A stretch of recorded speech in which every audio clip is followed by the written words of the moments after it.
Hello everyone. आज हम लोग सिनोनिम करेंगे और सिनोनिम वहीं से करेंगे जहां पे सिनोनिम हमने छोड़ा था। ठीक है, याद है आप लोगों को कहां छोड़ा था?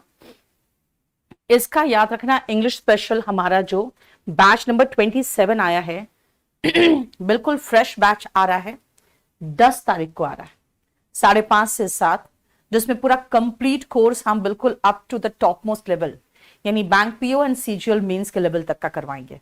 ठीक है, सो इसका भी डेमो चलेगा आपका यूट्यूब में ही। और हमने जो आपको करवाया था, याद होगा आपको, हमने 95 तक करवाया था। ठीक है, सिनोनिम हम लोग अब आगे करते हैं। डिसऑनर, बेटा ऑनर का मतलब होता है सम्मान, तो डिसऑनर का मतलब होगा अपमान। फेमस बना है क्या से? फेमी से। फेमस मतलब होता है प्रसिद्धि, तो फेमस जो बना है नाउन फेमी से, तो इनफेमी भी तो सेम होगा, यानी प्रसिद्धि नहीं अपयश जिसको कहोगे। डिसऑनर और इनफेमी जिसका मतलब सेम है, यानी कि अपमान अपयश। ठीक है, देखो डिसऑनर जो मैंने कहा कि जो ऑनर, जो ऑनरेबल होते हैं, है ना, जिसके पास ऑनर होता है, सम्मान होता है, वो फेमस होता है। तो ऑनर और फेमी को देखो तो आपको समझ में आ जाएगा कि इनफेमी और डिसऑनर सिनोनिम होगा, है ना।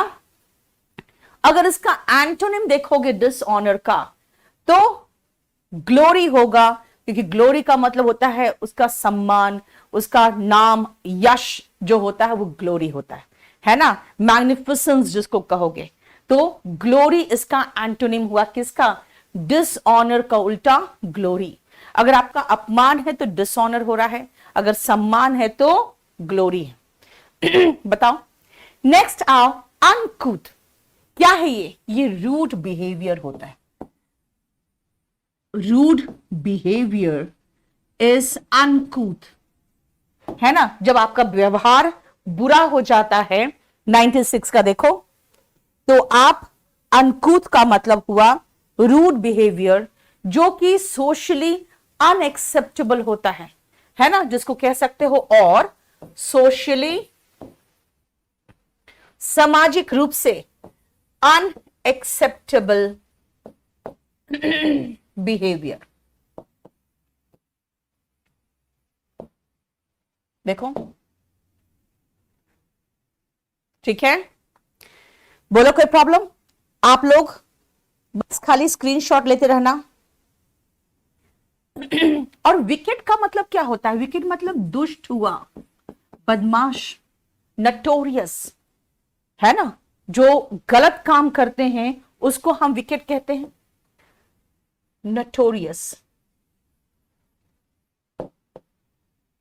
ठीक है, जो क्रूएल होते हैं, जो गलत इंसान होता है, मिसक्रिएंट होते हैं, विकेट मतलब होता है। अगर आपका विकेट नेचर है, इसका मतलब आप में दुष्ट प्रवृत्ति वाली जो एलिमेंट्स वो भरी हुई है। ठीक है, डिसऑनर का सिनोनिम सबका हमने आपको बता दिया। ग्लोरी का मतलब हो गया भव्यता, जो मैंने आपको बताया। मैग्निफिसेंस, देखो,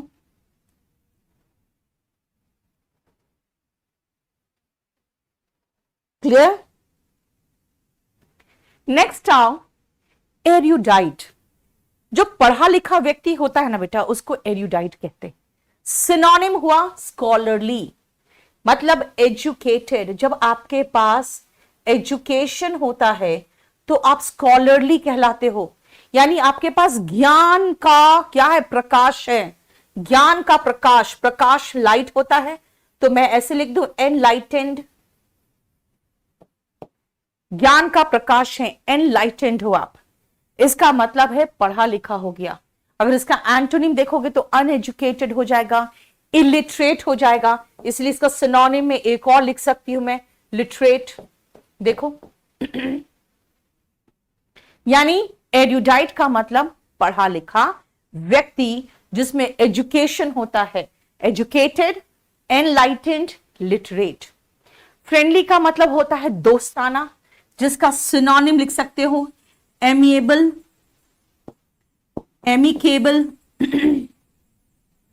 देखो एमी वर्ड आया ही है रूट दोस्ती से, जहां पर भी एमी देखते हो समझ जाना रूट है दोस्ती। एमिएबल, एमिकेबल दोनों का मतलब क्या हुआ? फ्रेंडली, यानी कि कोऑपरेटिव। एंड माइजरली का मतलब कंजूस। माइजरली जहां देखो समझ जाओ स्टिंजी, पार्सिमोनियस,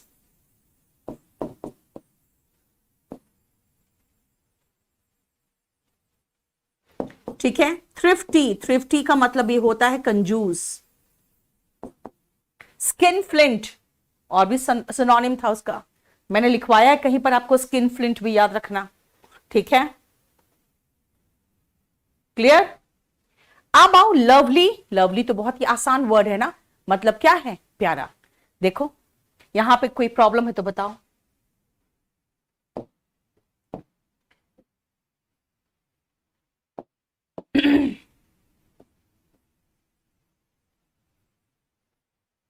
स्किन फ्लिंट मतलब जैसे चमड़ी निकाल ले, है ना, क्योंकि मैंने अभी जो कहा था एमी, इसका मतलब मैं यहां लिख देती हूं, ठीक है। देखो ये सारा सिनोनिम है माइजरली का, जिसका मतलब होता है कंजूस। बोलो कोई प्रॉब्लम यहां तक? क्लियर?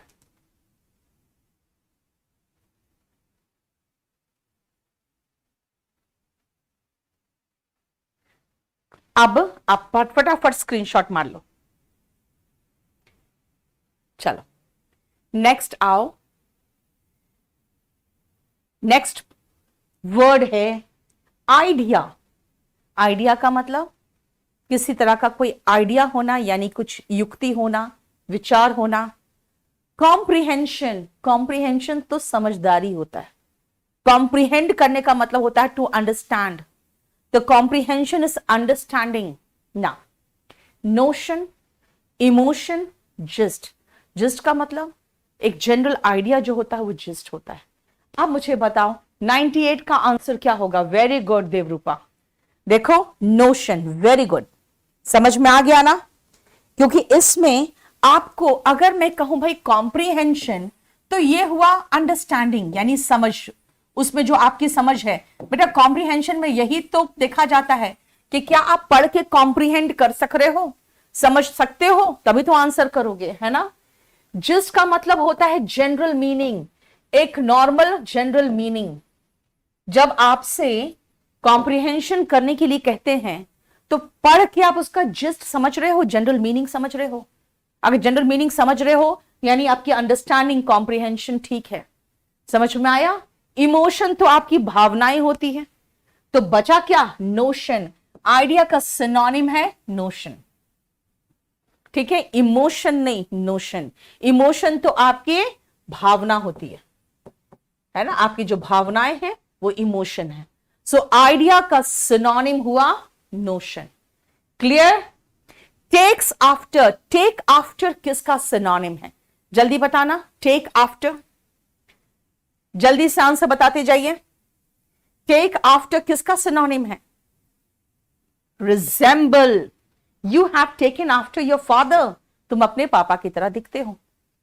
सो टेक आफ्टर का मतलब क्या हुआ? रिजेंबल, ठीक है, फॉलो नहीं। आप अपने पापा की तरह दिखते हो तो टेक आफ्टर। आप अपने पापा को फॉलो कर रहे हो और मान लो आपके पापा कुछ गलत आदतें हैं उनकी, और आप में भी गलत आदतें आ जाएंगी, तो मम्मी क्या बोलती है? जैसा बाप है वैसा बेटा, लाइक फादर लाइक सन, वो अलग चीज है। उसका एक इडियम बताते हैं, chip off the old block, जैसा बाप वैसा बेटा। शक्ल की बात नहीं कह रही हूं मैं, शक्ल की बात कहोगे तो टेक आफ्टर जिसका मतलब है रिजेंबल, ठीक है। टेक आफ्टर का मतलब रिजेंबल। इमिटेट का मतलब है नकल करना। देखो इमिटेट का मतलब हो जाता है नकल करना। जिसको आप किसी चीज को इमिटेट करते हो तो उसकी बराबरी करने की कोशिश करते हो। सिनोनिम लिख लो, एम्यूलेट और कॉपी। अपनी बुक में लिखते जाओगे ना बेटा तो पूरा बुक भर जाएगा बहुत अच्छे से, बहुत मजा आएगा बाद में पढ़ने में। इमिटेट या कॉपी। कम आफ्टर का मतलब लिखो, पहले तो लिखो हंट समवन डाउन मैं मीनिंग बताऊंगी बाद में, और परस्यू आप मीनिंग बताती हूं, सुनो। The police have come after the smugglers, इसका मतलब एकदम पीछा करके उसको पकड़ के खत्म कर दिया, बर्बाद कर दिया, है ना। जैसे मुंबई में क्या होता था, अलग अलग गैंग्स चलते थे, बाद में मुंबई पुलिस क्या किया, केम आफ्टर द गैंगस्टर्स, सबको पकड़ के या तो एनकाउंटर कर दिया या बर्बाद कर दिया। देखो, कम्स आफ्टर का मतलब हंट समवन डाउन, यानी शिकार करके खत्म कर देना या बुरी तरह से उसका पीछा करना। समझ में आया? क्लियर? इमिटेट का मतलब नकल करना, सिनोनिम एम्यूलेट एंड कॉपी, और फॉलो का मतलब तो किसी के पीछे जाना, है ना। जैसे आप अपने फादर को फॉलो करोगे, वो अच्छे काम कर रहे हैं तो आप भी उनको फॉलो कर रहे हो, है ना। समझ में आया? क्लियर? इल फेवर्ड, भाई फेवर नहीं कर रहा आपका कोई, इल, इल मतलब खराब, बीमार, इल नेगेटिव वर्ड। अनलकी, कोई कहेगा भाई तुम्हारा क्या हुआ, इस साल नहीं हुआ, no this time I was ill favoured, इसका मतलब आई वॉज अनलकी। समझ में आया? वीक इन हेल्थ, जब आपकी हेल्थ खराब होती है तो आप बीमार होते हो, weak in health is infirm, है ना, ill, not healthy. Short tempered का तो मतलब होता है one who gets, one who becomes angry easily, आसानी से जो गुस्सा हो जाए वो शॉर्ट टेम्पर्ड है, बहुत जल्दी उनको गुस्सा आ जाता है। इसके लिए एक इडियम है, fly into a rage. Fly into a rage का मतलब होता है जो बहुत तेजी से गुस्सा हो जाए और बहुत जल्दी गुस्सा हो जाए, ठीक है।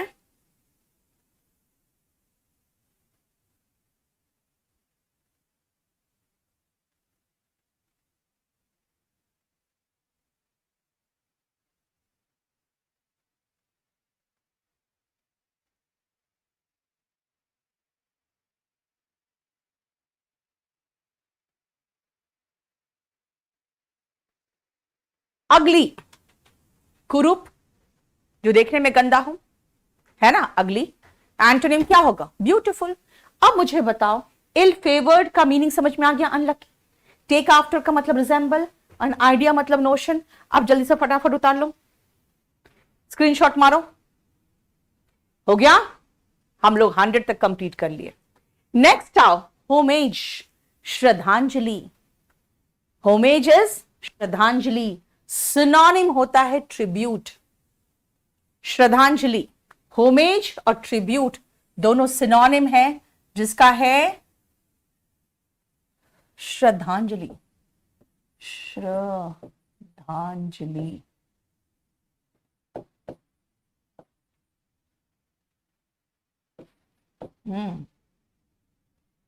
ठीक है, क्लियर। ओबी, ह्यूमिलिटी, बेटा ह्यूमिलिटी इज होता है विनम्रता, है ना। ह्यूमिलिटी मतलब विनम्रता, जिसको कहोगे पोलाइटनेस, ठीक है। ये आप पोलाइटनेस की बात कर रहे हो, डाउन टू अर्थ बिहेवियर की बात कर रहे हो, राइट। ओबीडियंस, जब कोई ओबे करता है तो कंप्लाई करता है, आपकी बात मानेगा। Obedience is compliance. अगर आपके बेटा में ओबीडियंस है तो अगर आप ओबे करते हो अपने पेरेंट्स को, यानी उनकी बात मानते हो, जो बोलते हैं वो करते हो, compliance.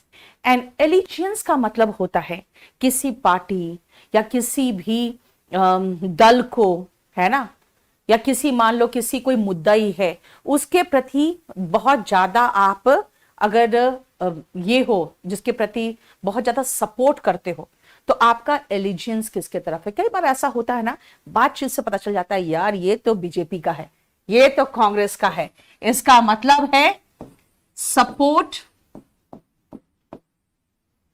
To a party cause etcetera.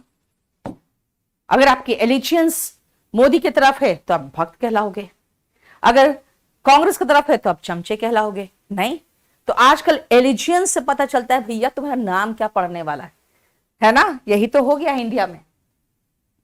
Clue, यार मुझे तो बिल्कुल भी क्ल्यू नहीं था इस बात का, मुझे बिल्कुल भी कोई हिंट नहीं था कि ऐसा कुछ होगा, है ना। आप कहोगे मैम हिंट और इंकलिंग लगभग तो सिनोनिम है, लेकिन जानते हो inkling is a slight feeling.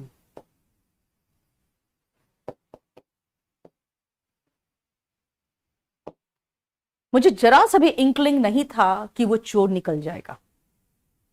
I didn't have an inkling that he will turn out to be a, or he would turn out to be a thief. That means I didn't have an inkling. जरा सा भी ये feeling नहीं था, a slight feeling, है ना। तब आप कहोगे मैंने हिंट तो दिया था, I had given you a hint. Hint का मतलब क्या हुआ, मतलब थोड़ा सा क्ल्यू दिया था, ठीक है। सो हिंट और क्ल्यू सिनोनिम है। इंटीमेशन, बेटा इंटीमेशन का मतलब होता है सूचना, इंफॉर्मेशन। इंटीमेशन, और कई बार हम इसको कंफ्यूज करते हैं, याद रखना, इंटिमिडेशन से। इंटिमिडेशन का मतलब तो हो जाता है धमकी, उसे गैंगस्टर्स की तरफ से इंटिमिडेशन मिला है और ये इंटिमेशन पुलिस को मिल चुकी है कि उसकी हत्या हो सकती है। सो इंटिमेशन का मतलब सूचना, इंटिमिडेशन का मतलब धमकी, चेतावनी। क्लियर।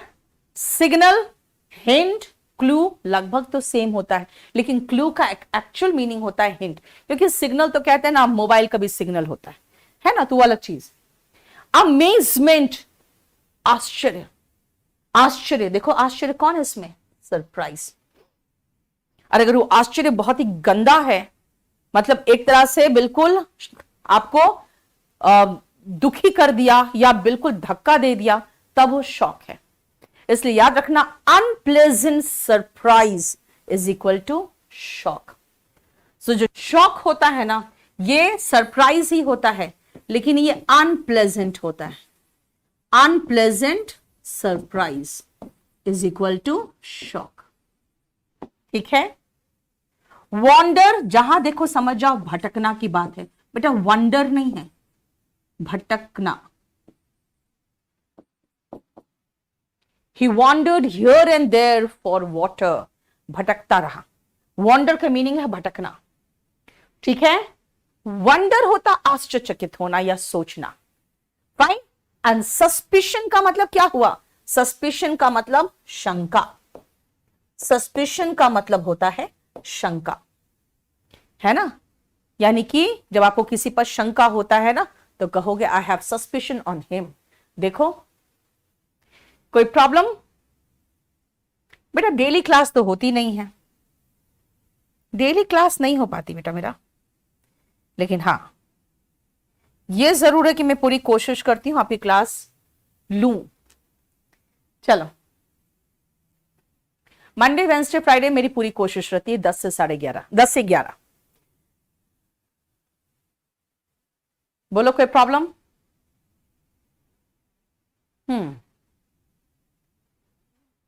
चलो, ये कॉम्बो बैच आ रहा है, बैच नंबर 25, जिसमें ये मेरा है। एंड रिमेंबर वन थिंग, कोशिश करो आप लोग लाइव पढ़ने का। वीओडी आप तभी लेना जब आपका एग्जाम बहुत नजदीक हो, ठीक है, क्योंकि हमेशा हम लोग कुछ ना कुछ चेंज करते रहते हैं, कुछ नया कराते रहते हैं, तो इसीलिए अगर हो सके तो आप जरूर लाइव क्लास लेना। ये लाइव बैच आ रहा है जिसके अंदर मेरा 10 मार्च से मेरा बैच शुरू होगा। हालांकि ये 1 मार्च से शुरू हो चुका है, अलग अलग सब्जेक्ट अलग अलग दिन चलेगा, अलग अलग दिन शुरू हो रहा है। मेरा जो क्लास है बैच नंबर 27, वो शुरू हो रहा है 10 मार्च से।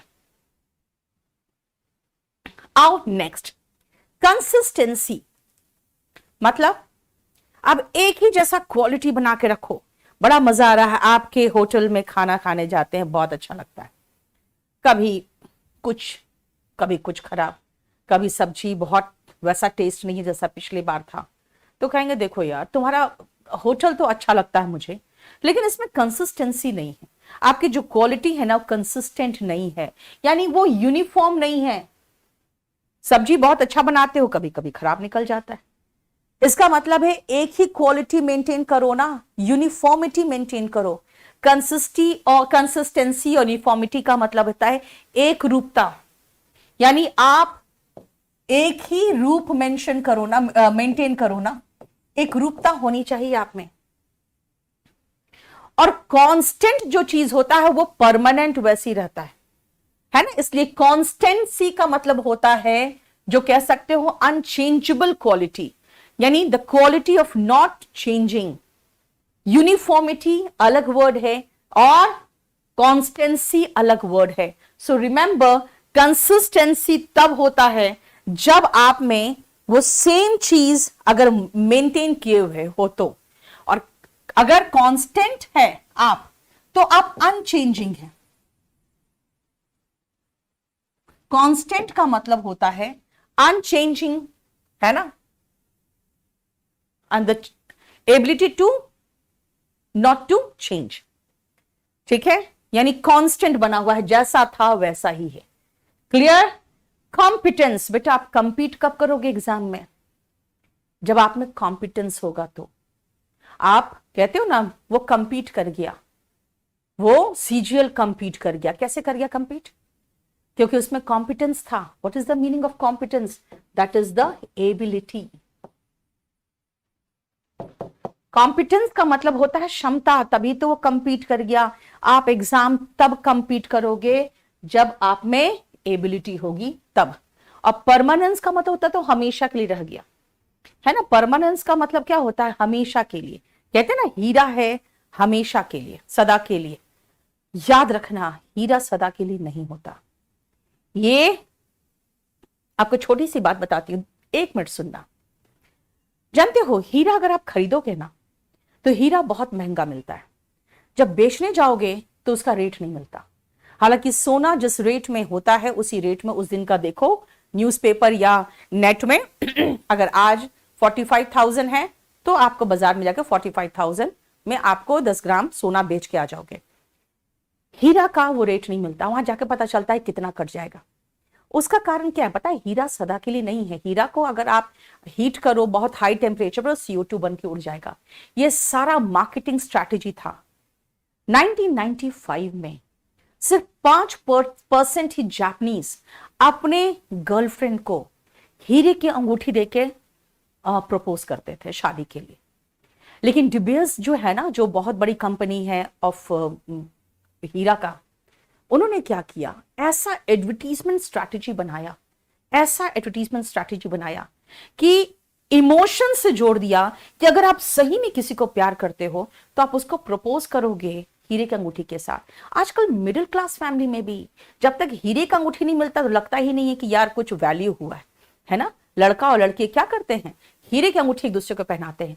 और वो अंगूठी, अब देखो ध्यान से सोचो मार्केटिंग स्ट्रैटेजी कैसी थी। उसने आपके इमोशन से हीरा को जोड़ दिया, यानी ये अंगूठी उतारेंगे हम तभी फेंकेंगे जब हमारा रिश्ता टूट जाएगा। उसको बेचने कोई नहीं जाता। क्यों? क्योंकि उसको इमोशन से जोड़ दिया। उनको पता था बेचने जिस दिन आ गया उस दिन पता चल जाएगा इसका कोई वैल्यू नहीं है ना। तो उन लोगों ने क्या किया? उसको बेचने के लिए भी रोक लगा दी कि भाई इमोशन है, आपके पति ने आपको दिया है, आप उसको मत बेचना, कभी मत बेचना। राइट? जैसे यहां इंडिया में मंगलसूत्र का है ना, वैसे ही अंगूठी को बना दिया, इस हीरे की अंगूठी को बना दिया। एंड रिमेंबर वन थिंग, हीरा का एक्चुअली देखा जाए तो वैल्यू नहीं, वो वैल्यू नहीं है जो वैल्यू हम सोचते हैं कि भाई सोने से ऊपर हीरा है। हीरा खरीदने जाओगे बहुत महंगा है, बेचने जाओगे वो रेट नहीं मिलता। ये सारा मार्केटिंग स्ट्रैटेजी था। और इसके बाद सुनो, 95 में 5% जापानीज हीरे की अंगूठी से एक दूसरे को प्रपोज करते थे। लेकिन ये जो एडवर्टीजमेंट ऐसा बढ़ा ना कि 2011 में फिर से सर्वे हुआ था, 50% जापानीज अपने गर्लफ्रेंड को या शादी में हीरे की अंगूठी से प्रपोज करने लगे थे, 5 से 50%। और इंडिया में भी आजकल यही हालत है। नहीं, इसलिए याद रखना, अगर प्यार करते हो तो सोना दो, क्योंकि वो सोना उसको हेल्प करेगा जब वो परेशानी में होगी तो, या वो परेशानी में होगा तो। हीरा नहीं बिकता। ठीक है, गॉट इट। चलो आ जाओ वापस। जैसे मैंने परमानेंस पढ़ा ना, तो याद आ गया फॉरएवर, है ना। परमानेंस का synonym, love is eternal and diamond is forever. कहते हैं ना हमेशा के लिए। बेटा love may be eternal but diamond is not forever. ठीक है, चलो अच्छी टीचिंग है ना। मार्केटिंग, बस सिर्फ मार्केटिंग और कुछ नहीं। चलो, इलेक्ट्रीफाइंग, एकदम करंट भर दिए, है ना। अगर आप बहुत अच्छा डांस किए हो स्टेज में, कहेंगे यार इलेक्ट्रीफाइंग परफॉर्मेंस था, एकदम लग रहा था जैसे बदन में करंट है तुम्हारा, यानी एक्साइटिंग, एकदम जो बहुत ही एक्साइट कर दे, यानी बहुत ही ज्यादा मनोरंजक हो, है ना, उत्साह से भरा हुआ हो, वो एक्साइटिंग है। फियरसम, जो आपको डरा दे, टेरिफाइंग,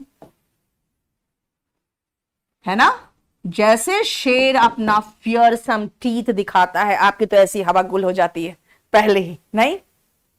एंड डिस्टर्बिंग, आप कहोगे मैम आपने तो बहुत डिस्टर्बिंग हमें खबर दे दी। नहीं, अभी हाल फिलहाल तो मेरी शादी हुई थी और मैं बहुत लोगों को दिखाता, देखो ये हीरे की अंगूठी। नहीं, बोलो। नेक्स्ट आओ, रिफ्रेन। रिफ्रेन का मतलब होता है रुकना। मैंने क्या कहा, refrain from buying diamond. Refrain from buying diamond का मतलब डिसिस्ट करो, रोको, रुको, है ना। जो कहते हैं ना कंट्रोल, वही है। Refrain is control. ठीक है, रेसिस्ट कह सकते हो, रेसिस्ट, राइट। और डिसवेड, वही तो मैंने कहा, याद रखना। परसुएड का उल्टा होता है डिसवेड। आपकी गर्लफ्रेंड आपको परसुएड करेगी, मुझे तो डायमंड रिंग चाहिए, आप दोगे ना डायमंड रिंग, है ना। परसुएड करेगी आपको डायमंड में इन्वेस्ट करने के लिए, आप उसको डिसवेड करो। डिसवेड का मतलब क्या हुआ, परसुएड का उल्टा मतलब persuade not to do.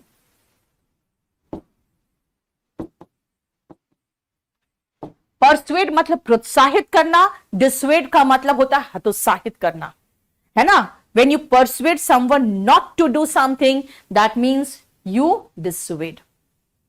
This means to prevent, रोकना। Persuade का एंटोनिम dissuade, persuade का एंटोनिम dissuade, prevent, dissuade का सिनोनिम।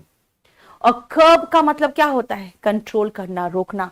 कर्ब सिनोनिम हो सकता था रिफ्रेन का, लेकिन रिफ्रेन का मतलब मैंने कहा डिसिस्ट करना, यानी अंकुश लगाना। अब अगर मैं कहूं कि भाई ये जो मेनस है ना कि सबके दिमाग में, इसको कर्ब करो, curb the menace of dowry system, है ना। कर्ब का मतलब कंट्रोल। सो रिमेंबर, देखा जाए तो आपको ये प्रिवेंट, कर्ब, ये सब सिनोनिम लगेगा, लेकिन रिफ्रेन और डिसिस्ट एकदम एग्जैक्ट सिनोनिम है, इसीलिए आपको कोई भी तरह का कंफ्यूजन नहीं होना चाहिए। ठीक है, 106। बताओ कोई प्रॉब्लम यहां तक। हाँ चलो, हो गया।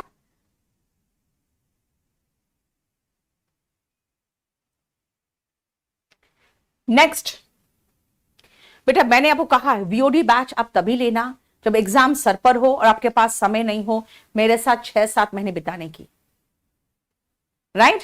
कई बार होता है, जानते हो। Thank you Shreya, Abhay, thank you so much. कई बार ऐसा होता है, बच्चे कहते मैम एग्जाम आ रहा था, जल्दी करिए, थोड़ा जल्दी करिए। तो मुझे बहुत पुरानी बात याद आ जाती है। सालों पहले की बात है, जब मैं बस से सफर करती थी, तो उस समय बेटा ये सब मेट्रो वगैरह नहीं था, इतना डेवलप्ड नहीं था दिल्ली। यहाँ पे दिल्ली में सिर्फ एक ब्लू लाइन बसें होती थी और एक डीटीसी बसें होती थी। डीटीसी बसें सरकारी बसें थी, एकदम तेजी से भागती थी, कहीं रुकना नहीं रुकना उसकी मर्जी। और ब्लू लाइन बसें होती थी, प्राइवेट होती थी, तो वो सवारियों को ठूसने के लिए जगह जगह खड़ी होकर बहुत देर तक रुकी रहती थी। तो कई बार जो सवारी होते थे ना, वो गुस्सा करते थे कि आगे बढ़ाओ, जल्दी बढ़ाओ, आप इतने देर से रुके हुए हो। तो एक बस ने आगे लिख दिया था सामने ही, देर आप हो हम नहीं। तो मुझे एक बार ऐसे हंसी आ गई। अभी जब बैच नंबर 25 शुरू हुआ, तो जब मैंने पढ़ाना शुरू किया, तो बेटा शुरू में तो आपको धीरे लेके चलना पड़ेगा ना, ताकि सब बच्चे, जैसे होता है ना पहले ट्रेन क्या होता है, धीरे धीरे चलती है ताकि सब लोग जो बोर्ड करने वाले सवार हो जाए, तेजी से नहीं भागती। तो मैं भी धीरे धीरे चल रही थी, तो कुछ बच्चे हल्ला मचाने लगे कि मैडम थोड़ा तेज भागिए, थोड़ा सा देर हो जाएगा, नहीं तो सिलेबस कैसे कंप्लीट होगा। मैंने कब कहा कि जनवरी में जो बैच शुरू हुआ वो अप्रैल में खत्म हो जाएगा? मैंने कहाँ कहा था? तो फिर हम लोग क्या करें? तो मैंने यही डायलॉग मारा, देर आप है हम नहीं। अगर आपको देर हो रही है तो वीओडी बैच लो, और अगर आराम आराम से पढ़ना है धीरे धीरे, तब मेरे साथ आप स्पेशल बैच ले लो। अब जो अगले साल के लिए एग्जाम की तैयारी कर रहे हो, यानी कि जो 6 से 7 महीने के बाद, वो लोग याद रखना, उनको मेरे साथ स्पेशल बैच 27 में आना है, ठीक है? मेरिटेड, बेटा अगर आपका नाम मेरिट लिस्ट में आ रहा है तो क्या हुआ? ऐसे याद रखो ना, अगर आपका नाम मेरिट लिस्ट में आ रहा है तो क्या हो? आप बताओ। अगर आपका नाम मेरिट लिस्ट में आ रहा है, इसका मतलब आप डिजर्व करते हो, आप वो सीट डिजर्व करते हो। सो मेरिटेड का मतलब डिजर्व्ड हो गया, नहीं? राइट? एनकरेज्ड, प्रोत्साहित होना इस एनकरेज, यानी एनकरेज का मतलब है प्रोत्साहित, है ना? एनकरेज का एंटोनिम क्या होगा? डिस्करेज्ड, नहीं, हतोत्साहित। प्रॉम्प्टेड, अगर कोई आपको प्रॉम्प्ट कर रहा है, करो ना करो ना, इसका मतलब है कि वो आपको क्या कर रहा है? पुश कर रहा है टू डू समथिंग, है ना? इसीलिए प्रॉम्प्ट का अगर प्रॉम्प्ट एडजेक्टिव है तो अलग चीज है, उसका मतलब तुरंत। प्रॉम्प्ट रिप्लाई मतलब तुरंत रिप्लाई आए। एंड प्रॉम्प्टेड यानी he prompted me to do something, यानी एनकरेज टू डू समथिंग। अगर वर्ब के रूप में है तो देखो,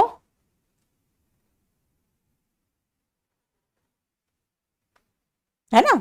जैसे to cause something to happen कह सकते हो।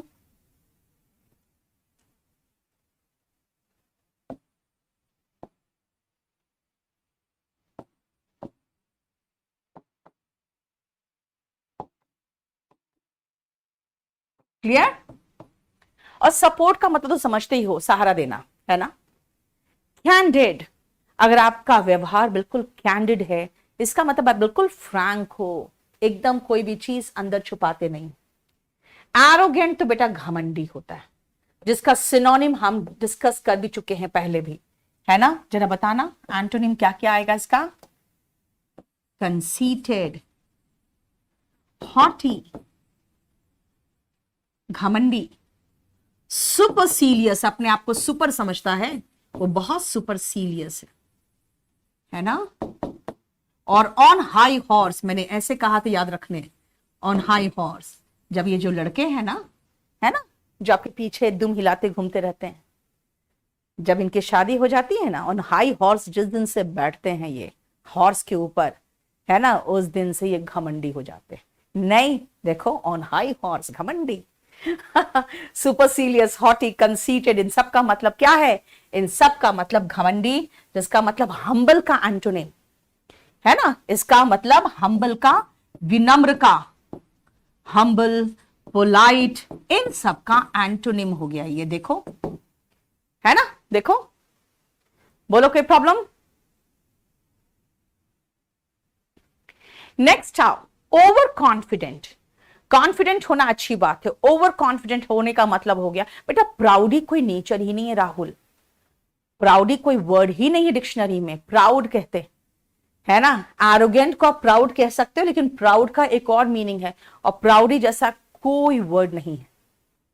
यस शालू, मैं ऐसा एग्जांपल देती हूँ ना कि बेटा क्लास में ना लड़कों की मतलब अच्छी खासी बेइज्जती होती रहती है, टॉफी नोस्ट, यस वेरी गुड, ठीक है, पूरे क्लास में अच्छी खासी बेइज्जती होती रहती है, और ये लोग खुश होते रहते हैं, इनको कोई प्रॉब्लम नहीं होता। देखो वेद प्रकाश को कह रहा है वाह, क्योंकि इन लोग को अपना मजाक उड़ाने में मजा आता है।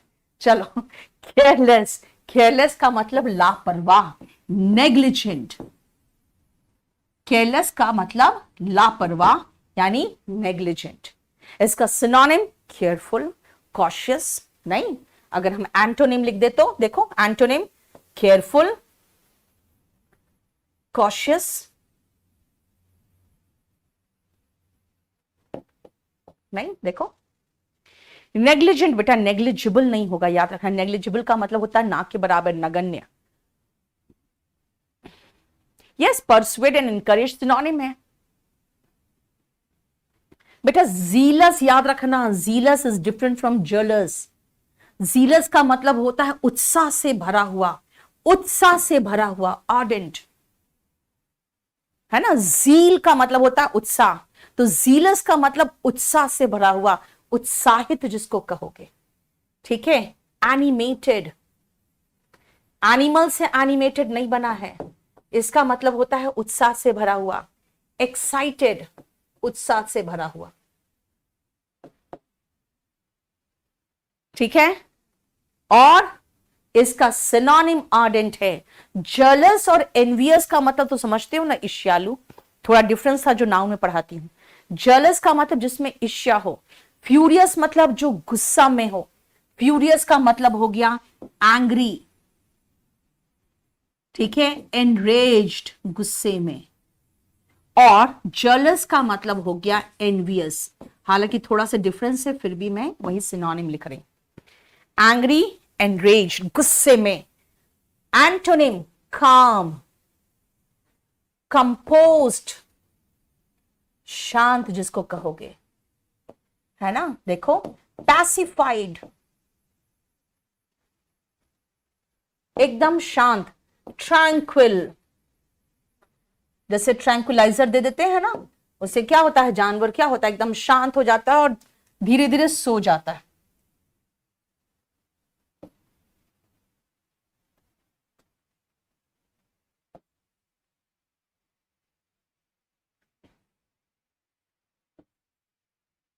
ठीक है, देखो एंग्री और एनरेज्ड सिनोनिम है फ्यूरियस का।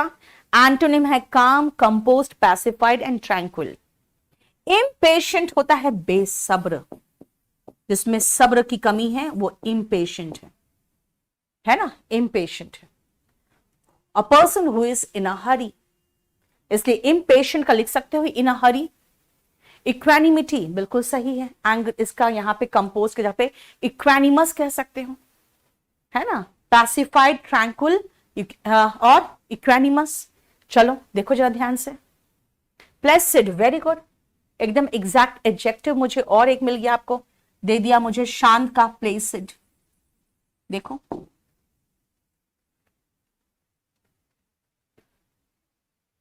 अगर कोड काम नहीं कर रहा है तो मेरा नंबर लिखो और मुझे व्हाट्सएप करो बेटा, ठीक है। अगर आपको किसी भी तरह का कोई प्रॉब्लम हो रहा है रिगार्डिंग एनी बैच और बुक से रिलेटेड, या कोई कोर्स समझ में नहीं आ रहा है कौन सा ले, आप इस नंबर में मुझे व्हाट्सएप कर देना। देखो इस पेज में मेरिटेड का डिजर्व्ड, कैंडिड का फ्रैंक एंड जीलस का आर्डेंट हो गया। चलो नेक्स्ट आओ बेटा, ये वोकैबुलरी का एक बैच है। कुछ लोग कह रहे थे कि वोकैबुलरी मैम कैसे पढ़े। मेरा स्पेशल बैच का सारा वोकैबुलरी वॉल्यूम 1 जो अभी भी पढ़ा रहे हैं ना, इसका भी वीओडी इसी में जाएगा। कहां जाएगा, सिनोनिम में जाएगा, ठीक है। मतलब जितना कुछ मैंने कराया हुआ है अभी तक वोकैब, चाहे स्पेशल बैच में हो चाहे वॉल्यूम 1 में हो, सब इसमें मिल जाएगा। और कोर्स का फी बहुत सस्ता है। नेक्स्ट आओ इंडस्ट्रियस। बेटा इंडस्ट्रियस और इंडस्ट्रियल के बीच में डिफरेंस है। Adil thank you so much बेटा। इंडस्ट्रियस और इंडस्ट्रियल दोनों के बीच में डिफरेंस है। इंडस्ट्रियस मेहनती होता है और इंडस्ट्री से संबंधित एडजेक्टिव इंडस्ट्रियल है। इंडस्ट्रियस का मतलब होता है हार्ड वर्किंग, इसका मतलब हार्ड वर्किंग, डिलिजेंट, मेहनती, ठीक है। इंडस्ट्रियस, डिलिजेंट, हार्ड वर्किंग, ये सब क्या है, सिनोनिम है। एंटोनिम क्या कहोगे, लेजी, इंडोलेंट, लेथार्जिक, आलसी, देखो है ना। सो इंडस्ट्रियस का मतलब क्या है? लेबोरियस, ठीक है, लेबोरियस। देखो लेबोरियस दिया कहीं? नहीं दिया है, चलो लिख लो लेबोरियस।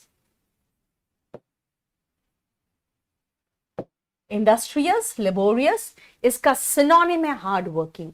एंटोनिम इंडोलेंट है, जिसका मतलब है लेजी, लेथार्जिक, है ना। A person who let the grass grow under his feet. Assiduous, very good, very good, assiduous. ये सब सिनोनिम है इंडस्ट्रियल, इंडस्ट्रियस का, ठीक है। Hard working, assiduous, yes, lazy, indolent, lethargic. Slothful, बेटा एक जानवर है ऑस्ट्रेलिया में, स्लॉथ, बहुत धीरे धीरे सब कुछ करता है ना, उसी से बना है स्लॉथफुल। क्लियर? नेक्स्ट आओ, इंडस्ट्रियल, इसका मतलब है related to, related to industries, औद्योगिक कहोगे जिसको। और इकोनॉमिक, मैं इकोनॉमिकल नहीं बोल रही, इकोनॉमिकल का मतलब होता है जो कम खर्च करता है। Economic is related to economics, related to money matters, related to finance, है ना। Economic development of a country, यानी रिलेटेड टू इकोनॉमी, अर्थशास्त्र से रिलेटेड, और मनी यू कैन से, और फाइनेंस से रिलेटेड, है ना। जो मनी से, फाइनेंस से रिलेटेड होता है वो इकोनॉमिक हो गया, ठीक है। नेक्स्ट आए, बताओ कोई प्रॉब्लम यहां तक? देखो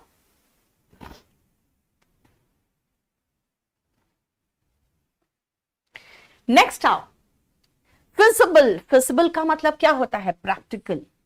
अगर मैं कहूं कि देखो इस तरह से आप है ना करीबन 15 घंटे रोज पढ़ोगे, पास हो जाओगे, बोलोगे 15 घंटे, इज इट फिजिबल? क्या मैम प्रैक्टिकल है ऐसा कि रोज हम 15 घंटे पढ़ सके? नहीं, जरूरी ही नहीं। So what is feasible and practical? जो व्यवहारिक है, जो आप कर सकते हो, है ना, जो आप कर सकते हो, that is feasible and practical. Clear? Castle in the air antonym नहीं होगा इम्प्रैक्टिकल का, इसलिए प्रैक्टिकल का उल्टा हो गया इम्प्रैक्टिकल, जिसका एक एंटोनिम मैं डिस्कस करना चाहती थी, castle in the air.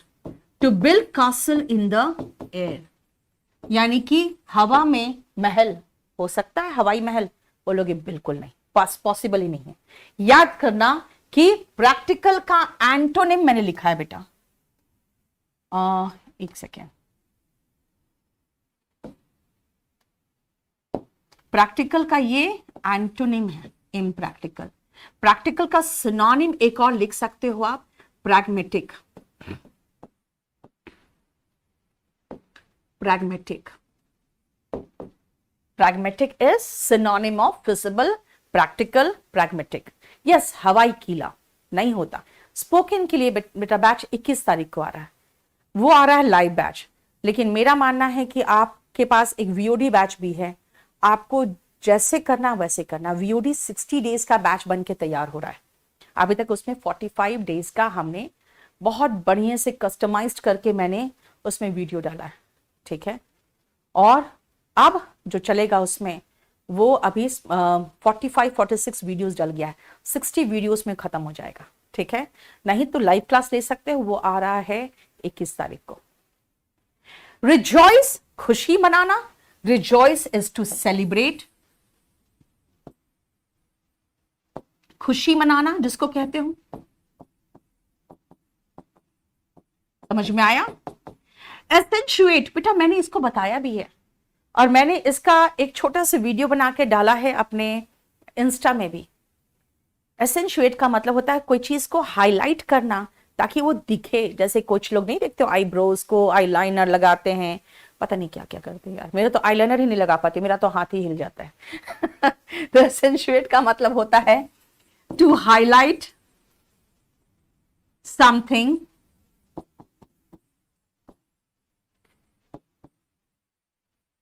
in order to make it noticeable. ठीक है, कुछ ऐसा हाईलाइट करना कुछ को, है ना, प्रोमिनेंट बनाना, किसी चीज को प्रोमिनेंट बनाना ताकि लोगों का नजर पड़े उस पर कि हाँ ये क्या है। ठीक है, और एक्यूरेट का मतलब तो सटीक होता है, आपको पता ही है, प्रिसाइज जिसको कहोगे सटीक। ठीक है, बोलो कोई प्रॉब्लम? क्लियर?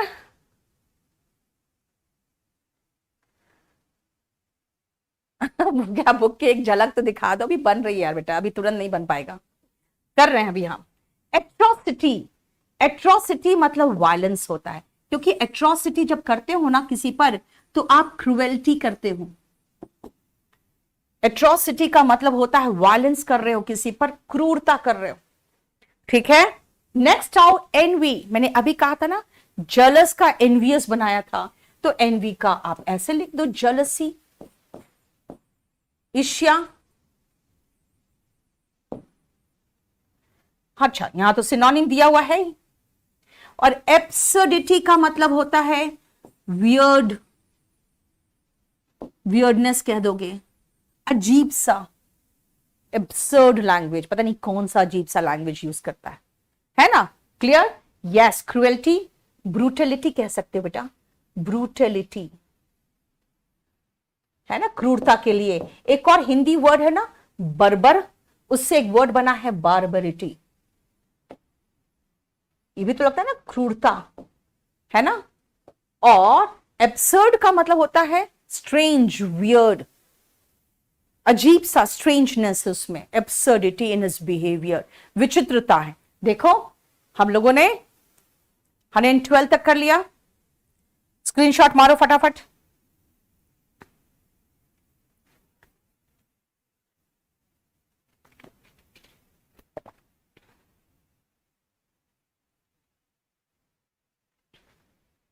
सैंक्शन का एंटोनिम प्रिवेंट। ओके बेटा, सैंक्शन का दो मीनिंग है जिसके कारण आप कंफ्यूज करते हो। अभी आप सुनते हो यार अमेरिका ने रशिया पे इतना सैंक्शन लगा दिया, तो सैंक्शन लगाने का मतलब क्या लगता है? प्रिवेंट कर रहा है ना, ये मना कर दिया, ये नहीं हो सकता, रशिया को हम ये नहीं देंगे, वो नहीं देंगे, यानी कि रोक लगा दिया। तो सैंक्शन का सिनोनिम लगता है प्रिवेंट, है ना, पाबंदी लगाना। लेकिन बेटा अगर मैं कहूं फंड सैंक्शन हो गया, यानी फंड पास हो गया, तो फंड रुक गया, तो प्रिवेंट। सैंक्शन का एंटोनिम भी प्रिवेंट है। सैंक्शन वर्ड बहुत जगह पे प्रॉब्लम क्रिएट करता है because of these two meanings. एक तो होता है सैंक्शन लगाना, यानी उस पर बहुत तरह के रोक लगा देना, और एक सैंक्शन का मतलब होता है पास करना, तभी आप कंफ्यूज होता है बेटा। ठीक है, क्लियर हो गया बेटा? ये स्पोकन इंग्लिश का बुक है, जिन लोगों को स्पोकन पढ़ना है स्पोकन बैच ले लो, और ये स्पोकन इंग्लिश का बुक ले लो। ठीक है, जिनको एकदम बेसिक कमजोर है वो तो इसमें आ जाओ स्पोकन में, क्योंकि स्पोकन से आपको सेंटेंस समझने बोलने की जब काबिलियत हो जाती है ना, जो एकदम बिगिनर्स है वो चाहो तो स्पोकन से शुरू करो। अभी आया है क्लास नोट्स का नया एडिशन बेटा, आप ले लो, केडी पब्लिकेशन से लोगे तो नया एडिशन ही मिलेगा आपको। अब आओ 45, what is the meaning of 45? ध्यान से सुनना।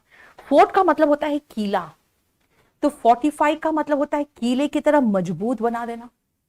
45 का मतलब कीले की तरह मजबूत बना देना, है ना? इसका मतलब मजबूत, स्ट्रेंथन। क्रिएट बनाना, जनरेट का मतलब उत्पादन करना, प्रोहिबिट का मतलब होता है रोकना, इसका मतलब रोकना, मतलब प्रिवेंट। ठीक है, कर्ब, फॉरबिड, चेक, चेक का मतलब ही होता है कंट्रोल करना, और जनरेट का मतलब होता है उत्पादन करना। सो क्रिएट एंड जनरेट सिनोनिम कह सकते हो, है ना? 45 का मतलब होता है, मैंने कहा ना, फोर्ट की तरह स्ट्रॉन्ग, है ना? आपने किले को राजा लोग कैसा बनाते थे? एकदम स्ट्रोंग बनाते थे ताकि कहीं से भी कोई भेद के अंदर ना घुस सके।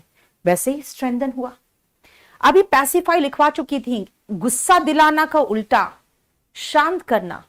पैसिफाई शांत करना, शांत करना, काम डाउन। एंटोनिम राउज होगा, उकसाना। यानी कि अगर मैं पैसिफाई का एंटोनिम करूं तो एनरेज होगा, ठीक है। इनफ्यूरिएट होगा, गुस्सा दिला रहे हैं आपको, फ्यूरी दिला रहे हैं आपको, इनफ्यूरिएट।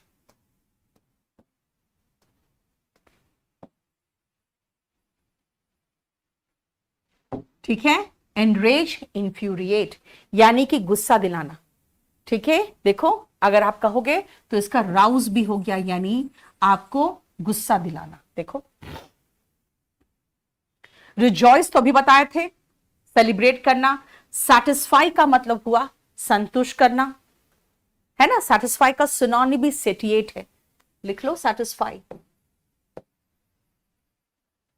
सैटिस्फैक्शन देता है, वो सेटिएट करता है आपको, है ना। देखो, enrage, rouse, rouse, infuriate, provoke चलेगा, बहुत अच्छा।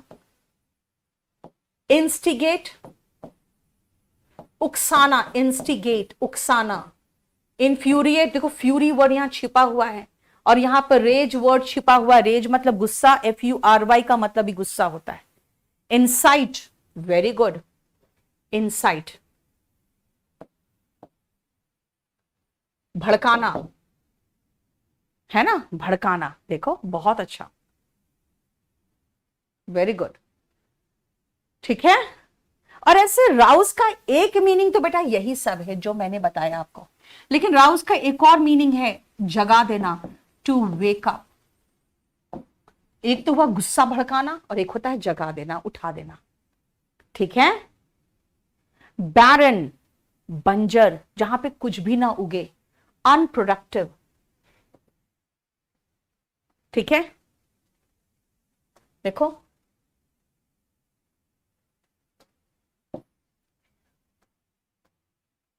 इसका एंटोनिम अब लिख सकते हो फर्टाइल। एंटोनिम लगा दिया मैंने। ठीक है, देखो बेटा SSC के लिए तो कुछ सब कुछ स्ट्रॉन्ग करना पड़ेगा। होलसम का मतलब है गुड फॉर हेल्थ। आपको होलसम फूड खाना चाहिए, good for health. And profitable होता है जो प्रॉफिट दिलाता है, लाभदायक, है ना। प्रॉफिटेबल होता है जो प्रॉफिटेबल, प्रॉफिट दिलाता है। Arable, very good, fertile, arable soil, very good. Futile तो बेटा होता है निष्फल, फ्यूटाइल होता है निष्फल। ओपन करने पर सर्वर कनेक्शन एरर शो हो रहा है, तो आप एक काम करो शालू, मुझे व्हाट्सएप करो, मुझे आप व्हाट्सएप करो, ये प्रॉब्लम व्हाट्सएप करो। ठीक है, हम लोग 115 तक आज कर चुके हैं। इसको मैं आज सेव कर रही हूं और आपको अभी थोड़ी देर में मैं आपको भेज दूंगी। बेटा क्लास के लिए आप लोग एक तो सबसे पहले आप ले लो वॉल्यूम 1, और उससे ज्यादा जानना है तब क्लास नोट्स लेना।